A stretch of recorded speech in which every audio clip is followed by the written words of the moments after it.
you just don't put caulking over caulking, number one. And this is an area where it's hard for community association board members. And I know I always say this, but they're spending other people's money. So they're a little weary about spending the money. So they always kind of try to go with the lower value or the lower price. And the problem with that is that, number one, if you have moisture intrusion already, throwing paint on top of it's not going to help. Number two, if the paint is not the higher value quality paint, then you're going to get that streaking, correct? Like from rain and whatnot, AC units and things like that. You can get that. One thing that I can, from experience of being on many condominium association buildings, is the most common issue that causes paint failure, causes structural issues, is leaking windows. It's really is the most common. And the windows could be because they're old and they're actually leaking through the frame of the window. But more common is that just the sealant, the caulking around that window, has passed its lifespan.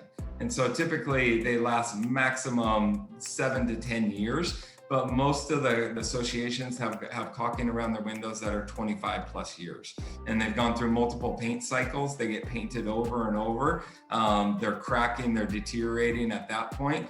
But the cost is much more significant if you want to do complete removal of that, where it has to be carved out and then replaced with a new modern hybrid sealant that could last more of the 15-year range in that case. And so that's something that we really look at detailed when we get out to the site, is what's the overall status of the sealants around the windows.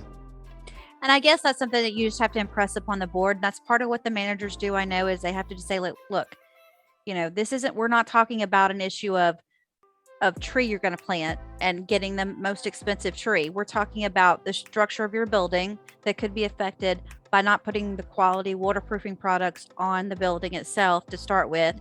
And if you put a Band-Aid on top of a wet rag, it's not going to stick. That's kind of the way I look at it. Let's say you're dealing with a frame building, for example, because there are a lot of townhomes that are still frame around here. Does wood not soak up water some, and it kind of expands, and wood kind of moves around a little bit, right? With the weather?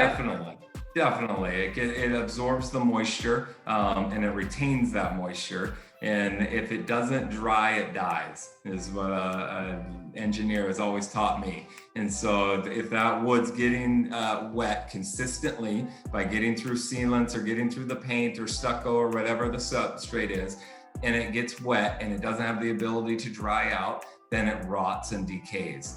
That's kind of the difference between CMU, a block building, is when it gets wet, it takes much longer for it actually deteriorate. It actually could be submerged in water for a significant amount of time before it decays in the manner that a wood building would.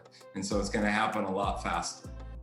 Well, and I think that's what they're allegedly saying has happened at Surfside, was that it was a water intrusion issue that they never took care of.